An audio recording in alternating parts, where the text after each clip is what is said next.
going to be an absolutely magnificent demonstration. But equally, we are going to have to strike.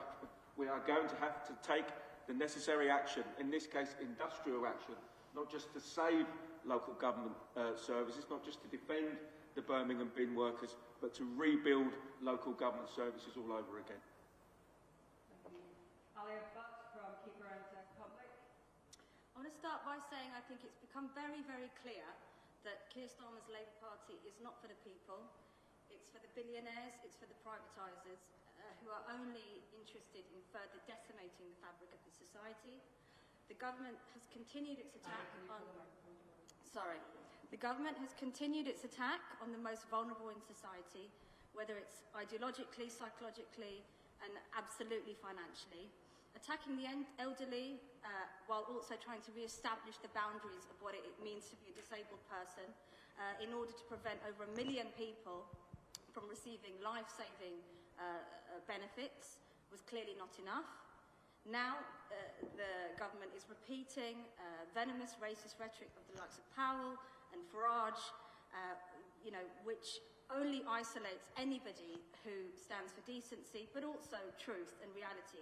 I myself am from an immigrant family, and I've chosen to work in a crumbling NHS, which is at the mercy of failing government policies, austerity, and it results in the ill treatment of staff such as myself and also much more vulnerable staff and patients.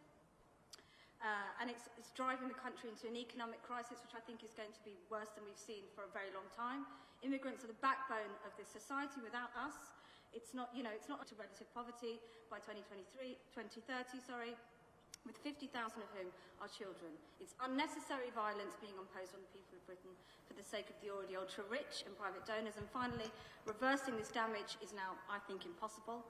And this is why it's so important to come out on the 7th of June, where there will be an NHS block as well, and to come out and demand a stop to this horrendous approach if we are to avoid paying an even greater human price. Thanks. And if you can pull a microphone towards you. Martin Kavanagh, PCS Union. Yeah, good morning everyone. And first of all, can I thank the People's Assembly for inviting PCS, our union, to address this press conference today and ahead of what we believe is an absolutely huge demonstration on Saturday the 7th of June.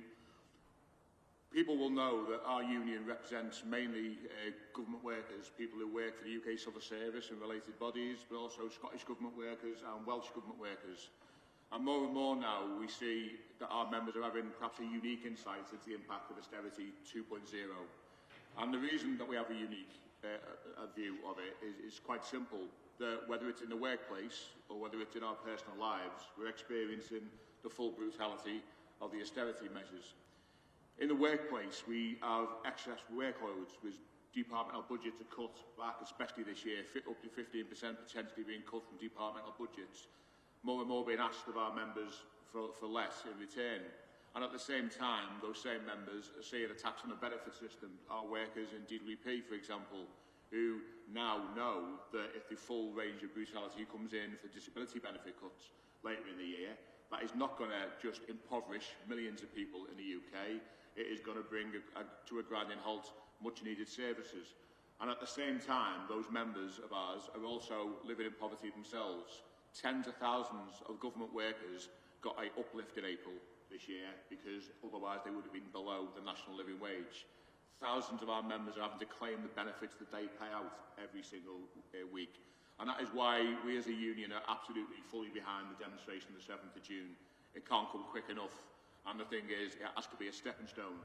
It can't be just the 7th of June demonstration and that's it. We've got to use the 7th of June as a platform to build, both industrially but also in terms of our profile out there on the streets. Because this government is not listening, something's got to give, and it can't be the most impoverished and the most vulnerable in our society. They need to rethink and we'll make them. Cheers. Diane Abbott, MP. Well, I'd like to thank for being invited to speak. Austerity 2, the policies of George Osborne being revisited by Rachel Reeves, and those policies will be as successful and as positive for ordinary people as they were in George Osborne's period. And we can, there's all the signs that we're in a period of austerity, whether it's the cuts in public sector funding, which are exemplified by what's happening in Birmingham, whether it's the fact that there's uncertainty about public sector wages, keeping pace with inflation, and in the case of the schools, the money is having to come out of the schools' budget, and whether it's the cuts in welfare. And it's surprising to me that although the big issues in the council elections and the by-election last week were winter fuel tax cuts and personal independent payment cuts, Starmer's chosen to talk about immigration. And immigration was not the top issue at all. And he's chosen to speak about immigration in really what Enoch Power-like terms. And I don't even think it will get us the reform votes they're chasing after. So these policies were harsh on working people under George Osborne. They didn't succeed in the terms they were meant to succeed. And sadly, we're going to see a Labour Chancellor implementing the same harsh policies. But I think the demonstration, I think it's going to be a very big demonstration because people are feeling the pressure of austerity from all directions, and as many of us as possible will hope to be there. Ed Harlow, National Education Union. Thank you. And thank you again to People's Assembly for inviting us to speak. We appear to be in some kind of economic perma-crisis, and we need to be absolutely clear, we're absolutely clear that crisis, that economic crisis is not caused by migrants, it isn't caused by the elderly heating their homes, it isn't caused by disabled people claiming personal independence payments, and it certainly isn't caused by children who were not even born in the banking crisis of the late 2000s, who are now being taught in crumbling, systemically underfunded schools year after year. 1 in 3 of our children now live in poverty. 1 in 3 children in our classrooms now live in poverty, and that figure is going up. That is absolutely shameful in a country of this size and an economy of this size, and it is down to political choice. And so we will be out in force on June the 7th to say that the NEU reject division, reject racism, and we absolutely reject austerity 2.0 and the system that Labour currently appear to be pursuing, which balances the books on the back of working people, on the back of disabled people, on the back of the elderly, and on the back of children. Paula Peters, Disabled People Against Cuts. Good morning. Disabled people are now in a fight to prove our very existence in society and to access all services. The disability benefit cuts are absolutely, what the government are proposing are absolutely devastating. And from research from Ben Greiger, the cuts to personal independence payments, the cuts to universal credit are actually 9 billion. Because what Starmer thinks is that by altering our behaviour, he will get disabled people into work. What has been proven is that the impact of what he's saying is welfare spending is out of control is a false narrative. That welfare spending hasn't risen in the last 10 years and at its lowest levels, and the recent OBR figures show it is not expected to rise in the next 5 years. What is true is that disability benefits has risen, and there's reason for this. The rise in the state pension age, long waiting lists for NHS treatment and mental health support, impacts of long COVID, and we're seeing an exponential crisis of mental health crisis in young people. All things the government need to do something about, but won't. The disability benefit cuts are purely an ideological political choice. MPs are expected to vote for these proposals in early June, when all the information is not available to them, when all the impact assessments have not been done, and also the employment OBR forecast is not released to October. On the 21st of May, next Wednesday, we are holding a mass lobby of MPs, and disabled people and allies are coming across the country to Parliament to lobby their MPs, to share their stories, and asking MPs not to vote for these horrific proposals. But we're also facing a government who is determined to push a rushed and poorly debated assisted dying bill that is going through Parliament's report stage tomorrow. DPAC and disabled groups across the country will be proud to lead the People's Assembly demo on the 7th of June. And we say to everyone across the country today, we need to mobilise in our hamlets, our villages, our towns and our cities to build the biggest anti-austerity movement this country has ever seen. And let's make this, the anti-austerity movement, Starmer's poll tax moment. Thank you. Thanks everybody. I would just at this moment like to ask if there's any questions from the floor.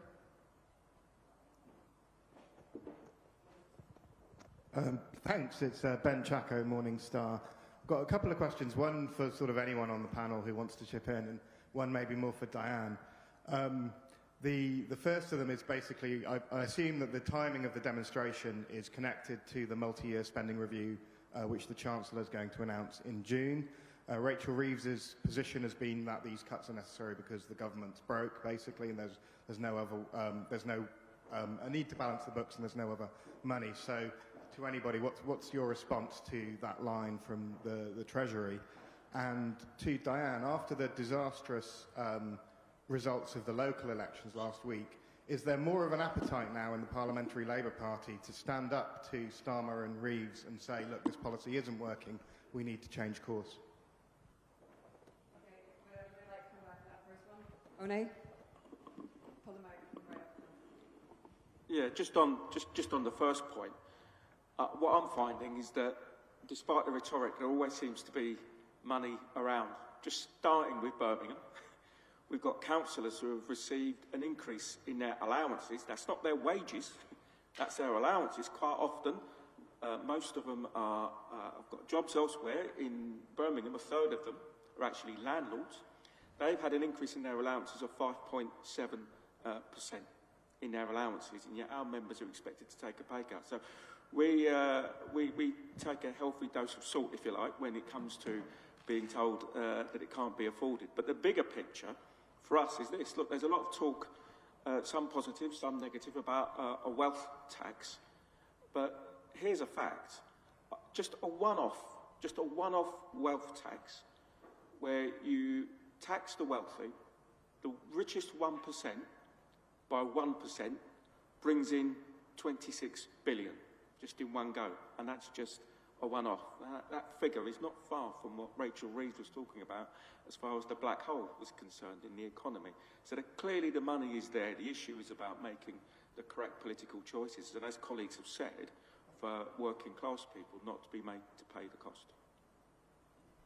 Just on the same point, Ben, I mean, it's quite clear, isn't it, that they always say they can't afford public services, they can't afford to give workers decent pay rises, yet they can spend billions of pounds on increasing government's armories and sending, pushing out for war.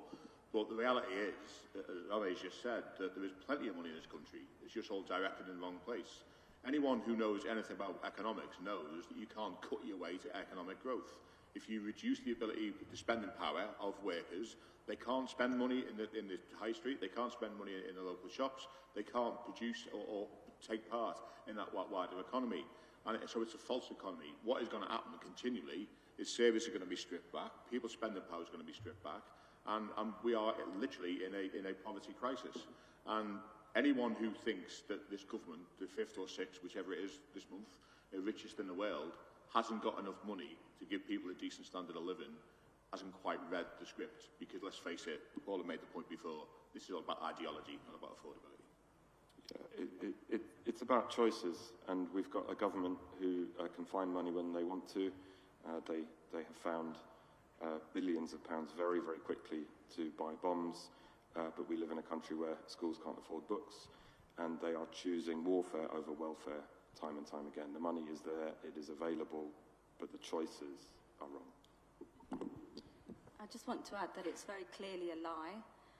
There's no interest in supporting public services, but they've already announced that they want to increase, the defence spending to the biggest increase since the Cold War, the end of the Cold War, which brings it up to 2.2 billion, which is, 2.5% of GDP. So it's very clearly a lie, and I think that needs to be repeated. I know that people have already said it, but it's so clear. Okay, and if we want to go to Diane for the second question. Yes. The results of the council by-elections and the Runcorn by-election and the council elections have had an extraordinary effect on my colleagues in Parliament. They can see, because the results were so poor, they can see their majorities crumbling before their eyes.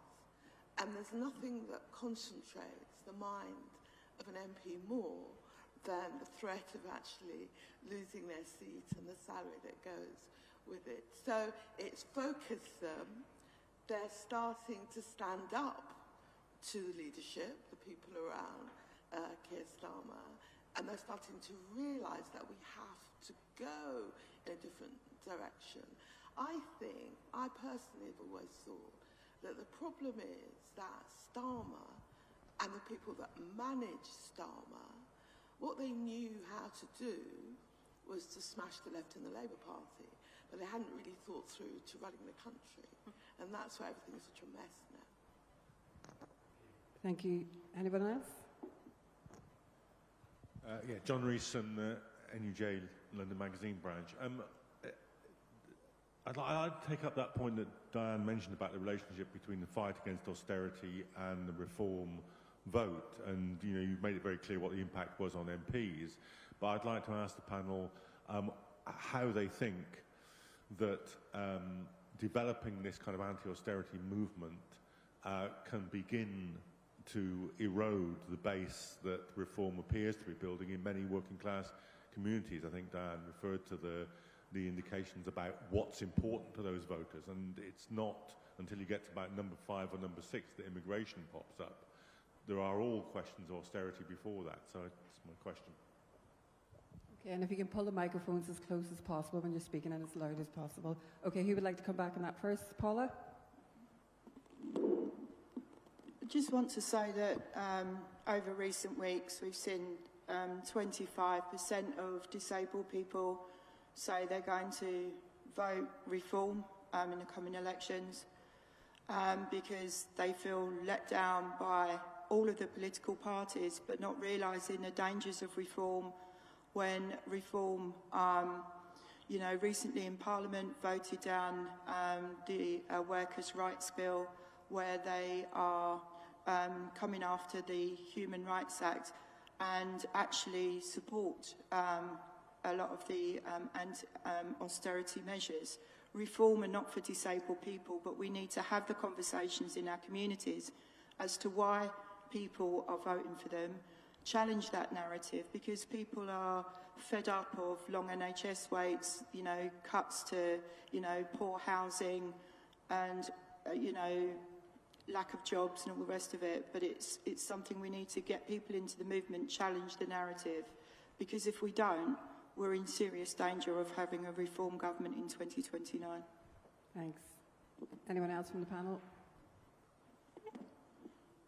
Yeah, I mean, the two are inextricably linked as far as PCS are concerned, and that's why yesterday the NEC of our union agreed not only to support the 7th of June and put money behind that, but also as well to build on our what we call our RAF strategy, against racism, against fascism strategy, because it's clear to us that what we need to do, and it would be a mistake to think that we haven't got a problem with our own unions in terms of people voting reform as well, John. What is clear to us is that we have to get the narrative out there that actually there is hope and there is an alternative, because I agree with Paula that what we're seeing is we're seeing alerts to the right, yeah, but it's an opportunistic from a rights perspective. But not every reform voter is a rabid racist. Let's be clear about this. They go in there because they don't believe there's any alternative right now.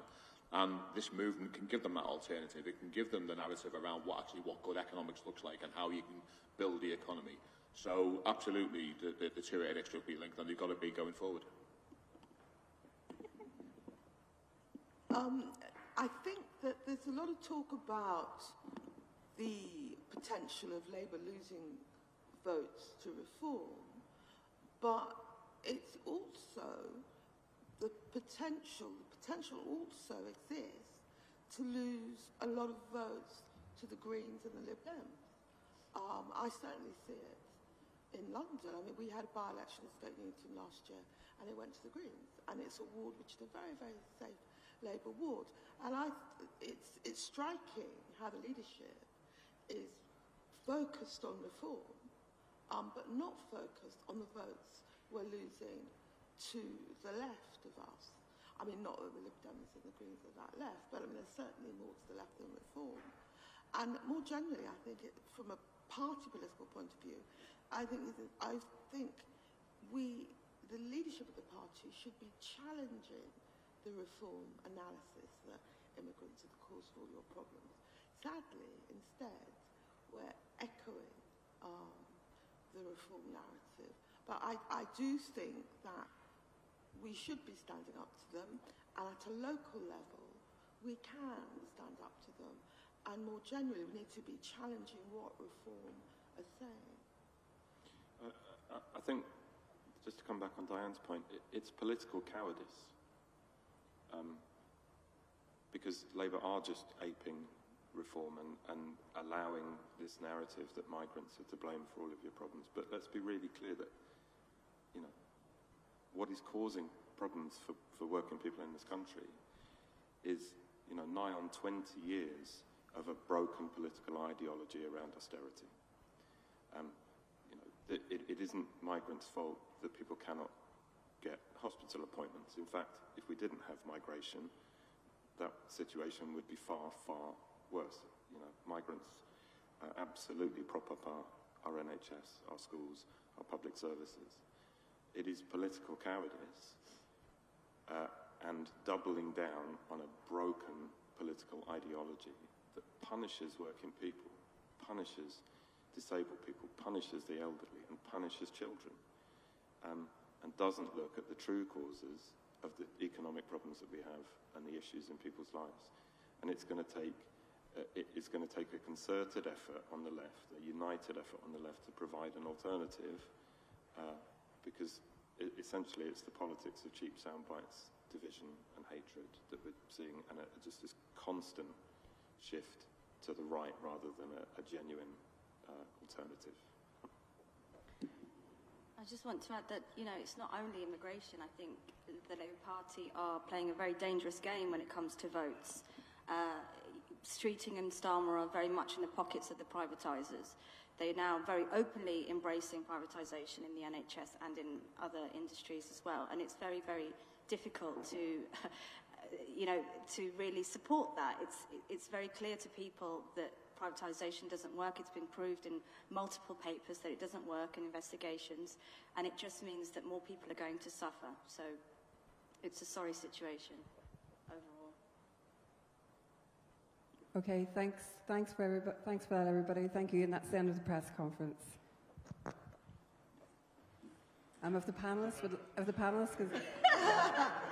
If the panelists can stay behind us, like for 5-10 minutes, we're going to do little sound bites to camera, if that's okay. Thank you.